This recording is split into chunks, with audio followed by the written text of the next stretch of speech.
நம்ம இப்போ gathering frock பண்ண போகிறோம். இது மெட்டீரியலில் குட் சைட் மார்க் பண்ணியிருக்கிறதுக்கு ஆப்போசிட்டில் இருக்கிறது தான் good side. So good side meet பண்ணுறோம். மீட் பண்ணிவிட்டு எப்பவும் போல் ஃபஸ்ட்டு நம்ம நெக்கை ஃபினிஷ் பண்ணுறோம்.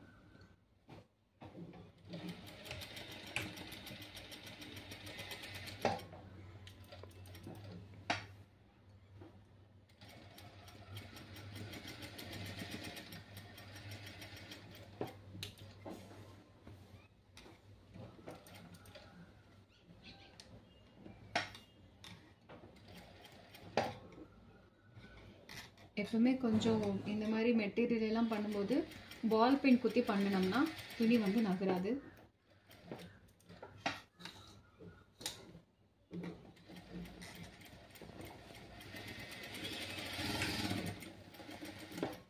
ஸோ இப்போ நம்ம நெக் வந்து ஃபினிஷ் பண்ணியாச்சு.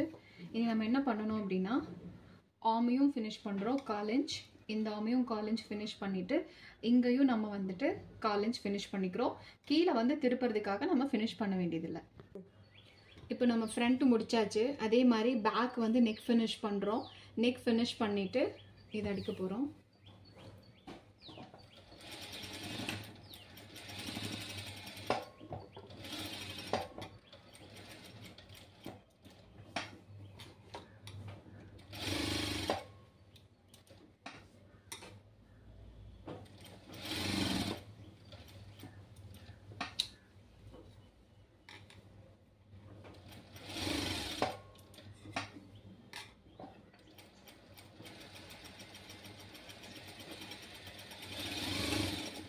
அவ்வளோதான்.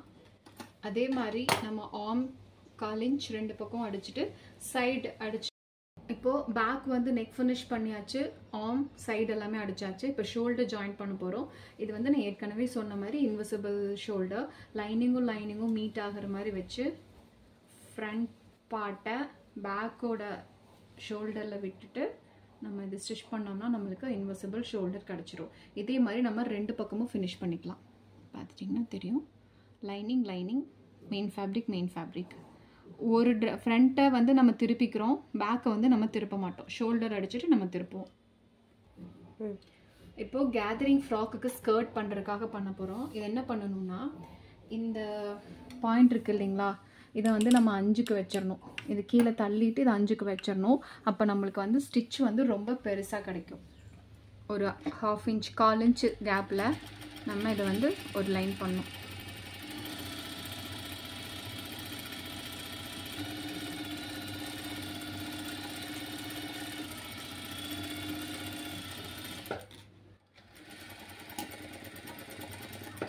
இப்படி பண்ணிவிட்டு இப்போ இந்த த்ரெட் உங்களுக்கு பார்த்தீங்கன்னா இதிலே சின்ன கேதர் கிடைக்கும்.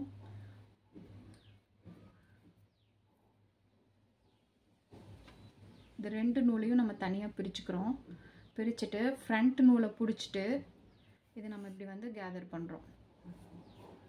இப்போ வந்து யோக் இருக்கு இல்லைங்களா, நம்மளோட யோக், இந்த யோக்குக்கு 1 இன்ச் சீம்ஸ் இப்படி வச்சுட்டு இங்கேயும் 1 இன்ச் சீம்ஸ் வச்சுட்டு இந்த மீதி இருக்கிற துணி எல்லாமே இப்படி நம்ம என்ன பண்ணுறோம், கேதர் பண்ணி ப்ராப்பராக எடுத்துகிட்டு வரோம்.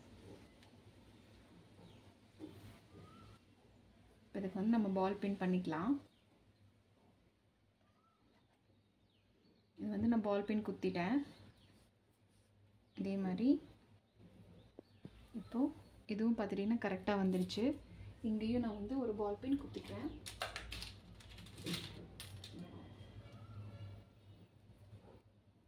குத்திட்டு இந்த சென்டரில் இருக்கிறத ப்ராப்பராக எல்லா பக்கம் வர்ற மாதிரி எப்படி அட்ஜஸ்ட் பண்ணிக்கிறேன். இதே மாதிரி 2 மெட்டீரியலும் நான் வந்து இந்த மாதிரி கேதர்ஸ் பண்ணி எடுத்துக்கிறேன், ஃப்ரண்ட் அண்ட் பேக் 2யும். இப்போது பால் பின் குத்திருக்க 2 பக்கமும் 2ஓட யோக்கும் ப்ராப்பராக வச்சு இங்கே 1 இன்ச்சுக்கு நான் கேதர் பண்ணலை, இங்கேயும் 1 இன்ச்சுக்கு கேதர் பண்ணலை. மீதி இருக்கிற கேதரிங் வந்து இப்படி நீட்டாக ஸ்ப்ரெட் பண்ணிக்கிறேன். ஸோ ஃப்ரண்ட்டுக்கும் பேக்குக்கும் பால் பின் மட்டும் தான் குத்திருக்கேன், நான் ஸ்டிச் பண்ணல. ஸோ இதே மாதிரி ரிமூவ் பண்ணிடலாம். ரிமூவ் பண்ணிவிட்டு இந்த மெஷர்மெண்ட் கரெக்டாக 2 இன்ச் 2 பக்கமும் ஃப்ரண்ட்டுக்கும் பேக்குக்கும் 2 பீஸ் வந்து நான் ரெடி பண்ணிட்டேன். இப்போ இதை ரெடி பண்ணிவிட்டு என்ன பண்ணுறோம் அப்படின்னா இது மேலே ஒரு ஸ்டிச் பண்ணிக்கிறோம். அதுக்கு என்ன பண்ணணும்னா இது நார்மலாக 3க்கு கொண்டு வந்து தான் ஸ்டிச் பண்ணுவோம். ஸோ அந்த 3க்கு இது கொண்டு வந்துடணும். இப்போ 3க்கு கொண்டு வந்தாச்சு. கொண்டு வந்துட்டு இது மேலே நீட்டாக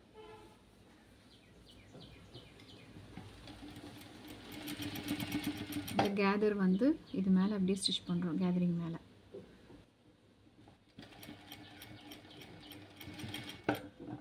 கொஞ்சம் பொறுமையாக ஸ்டிச் பண்ணோம். இப்படி துணியெல்லாம் எடுத்து விட்டு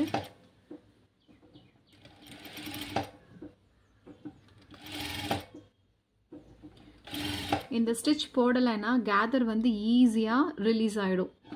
ஸோ அதனால் கம்பல்சரி மேலே வந்து டாப் ஸ்டிச் நம்ம பண்ணணும். அப்போ தான் இதை வந்து யோக் கூட கனெக்ட் பண்ணும்போது ஈஸியாக இருக்கும்.